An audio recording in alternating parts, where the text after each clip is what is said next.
All right, you guys. Again, why I did not just go one more biome yesterday, I have no idea. Perhaps we were... Hero's gonna die. Oh, died on us? Okay. So either we were out of time or something happened. Battery will do that. And I've got a full battery today, so we could go for hours. So we got one left to talk about, tropical rainforest.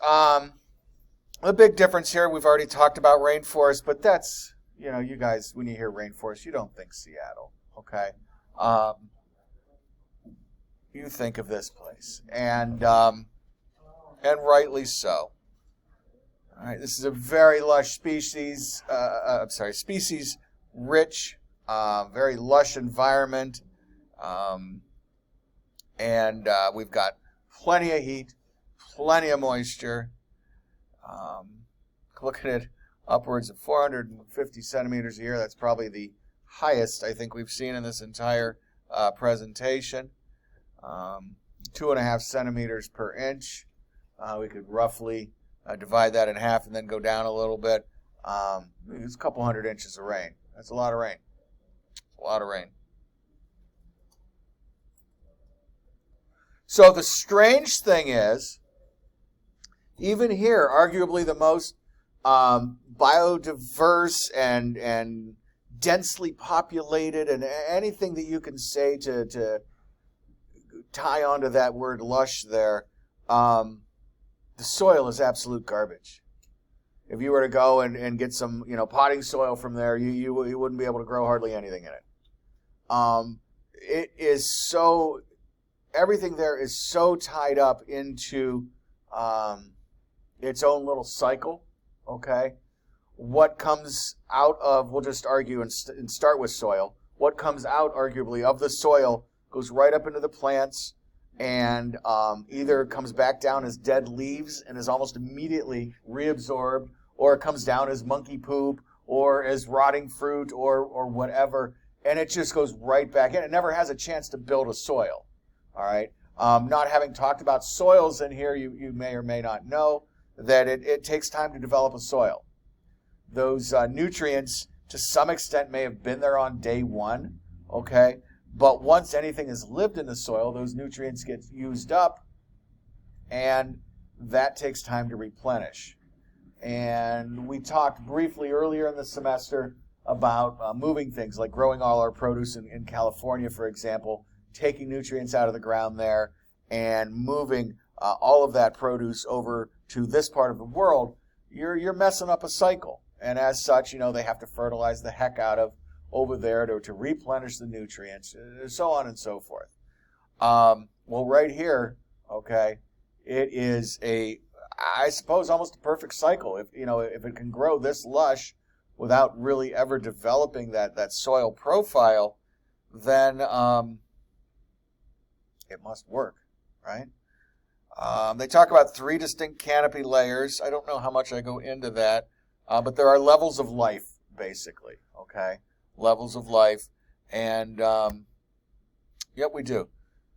So the tree crowns, okay? That is literally like looking over top of it, and it looks like the head of broccoli. Imagine flying over. If you've ever taken 81 south and you get down into PA and you look out to the east, we call it the enchanted broccoli forest over there, my family does. And we're odd, but, because it just looks like a huge field of giant broccoli, okay? It's so dense, it's so lush. Again, I keep using the word lush, I'm sorry.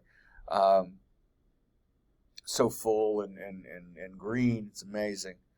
There are some critters up there, mostly birds moving from area to area.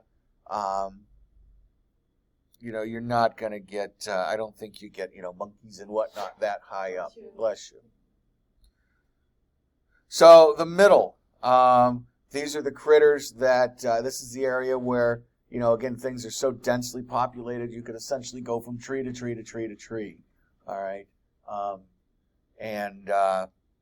Think your Avatar movie, think your Ewoks, think, Tarzan as well, swinging from vine to vine there. He was Well, he was a little lower, but there's an entire ecosystem, and I would say, you know, this is definitely probably one of your bigger life zones here.